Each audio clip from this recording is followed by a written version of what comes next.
Hi hello అండి. నేను చెప్పాను కదా సండే స్పెషల్ గోంగూర చికెన్ ఊరగాయ చేస్తానని. అది దీనికి ప్రిపేర్ చేస్తున్నాను చూడండి. ఇది కేజీ చికెన్ తెచ్చినానండి. నేను ఎముకలను తీసేసి ఇట్లా మెత్తనగా ఉండేటన్ని సన్నగా కట్ చేసి కడిగి క్లీన్ చేసుకొని ఈ మరి కళాయిలో వేసానండి. తర్వాత ఉప్పు పసుపు వేసి చెమ్మ ఆగిపోయేంత వరకు దాంట్లో చెమ్మ అంతా ఆరిపోవాలండి. అంతవరకు మగ్గించుకుందామండి. ఫస్ట్ ఇంకో పక్క నేను గోంగూర 2 కట్టలు తీసుకున్నానండి. ఇది నీళ్ళు కడిగి క్లీన్ చేసుకొని కళాయిలో వేసానండి. నీళ్ళు వేసి ఉడకపెట్టకూడదండి, అట్లే 2 మార్చాలంటే గట్టిగా చేసుకున్నాం. ఇది చూడండి, ఈ మార ఉప్పు పసుపు వేసినాను. దీంట్లో నీళ్ళు తేమంతా ఆరిచేంత వరకు కలుపుకుందాము. మూత పెట్టి ఇక్కడ గోంగూర కలుపుకుందాము. ఈ నీళ్ళు చెమ్మ ఆరిపోయి మెత్తగా అయినంత వరకు కలుపుకుందామండి. మరి ఇది 2 పక్క పెట్టుకుంటే జల్ది అయిపోతుందండి. చూడండి, దానికి కావాల్సిన వస్తువులు ఇది జీలకర్ర మెంతులు 2 వేపుకొని మరి పొడి పెట్టుకున్నాను. అంటే నేను ఇదంతా వేయనండి, 2 స్పూన్లు ఒకటి వేస్తాను. పసుపు, ఇది ధనియాల పొడి అండి. ఆలు మసాలా ఐటమ్స్ అన్నీ వేసి ఏపి పొడి కొట్టినాను. ఇది నా ఛానల్లో పెట్టాను, కావాలని చూడండి. అవన్నీ వేస్తేనే టేస్ట్ అండి మసాలా దినుసులు. కారము, ఇది ఫ్రెష్గా నూనె, అల్లం వెల్లుల్లి పేస్టు. దీనికి కొంచెం అల్లం ఎక్కువ వేస్తే టేస్ట్ బాగుంటుందండి. ఇది దానికి తగ్గట్టు వేసుకుందాము. ఇప్పుడు చూడండి, ఇక్కడ కొంచెం చింతపండు అండి. దీనికి గోంగూర పిక్కలకి ఈ మరి చింతపండు వేస్తే బాగుంటుంది.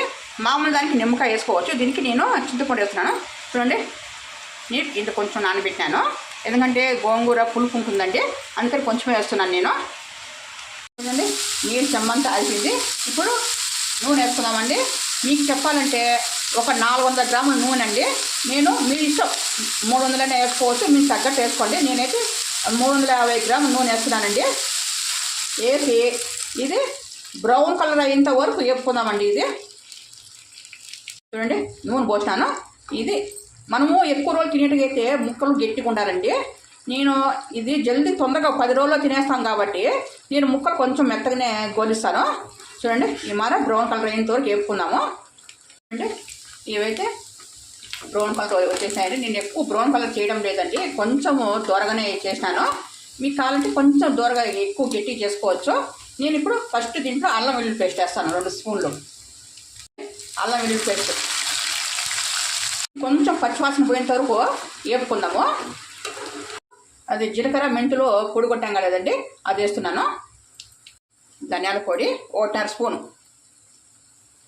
పసుపు, కారము 5 స్పూన్లు వేస్తున్నానండి నేను. మీరు కారం తగ్గట్టు మీరు వేసుకోవచ్చు. ఉప్పు నేను 2 స్పూన్లు వేస్తున్నానండి, తర్వాత తక్కువ ఉంటే వేసుకోవచ్చు. నేను కారం ఎక్కువ ఎందుకు వేస్తానంటే గోంగూర పులుపు ఉండదండి, అందుకే నేను కొంచెం కారం ఎక్కువ వేసినాను. ఇది గోంగూర ఉడకపెట్టుకున్నాం కదా, అది కూడా వేసేసినాను. ఇదంతా బాగా కలుపుకున్నాము. చింతపండు పులుసు వేస్తున్నాను. ఎక్కువ నీళ్ళు వేసుకోకూడదండి, ఇది గుజ్జుగా వేసుకోవాలా. ఇప్పుడు వేసి ఒక 5 నిమిషాలు బాగా మగ్గించుకుందాం, సరిపోతుంది. గోంగూర చికెన్ ఊరగాయ రెడీ అయిపోయిందండి. ఇది చాలా బాగుంటుంది టేస్ట్. మీరు కూడా ట్రై చేయండి. ట్రై చేసి ఎలా ఉందో చిన్న కామెంట్ అండి, వీడియో పెట్టిన దానికన్నా కామెంట్ చేయండి. Please like and share, subscribe.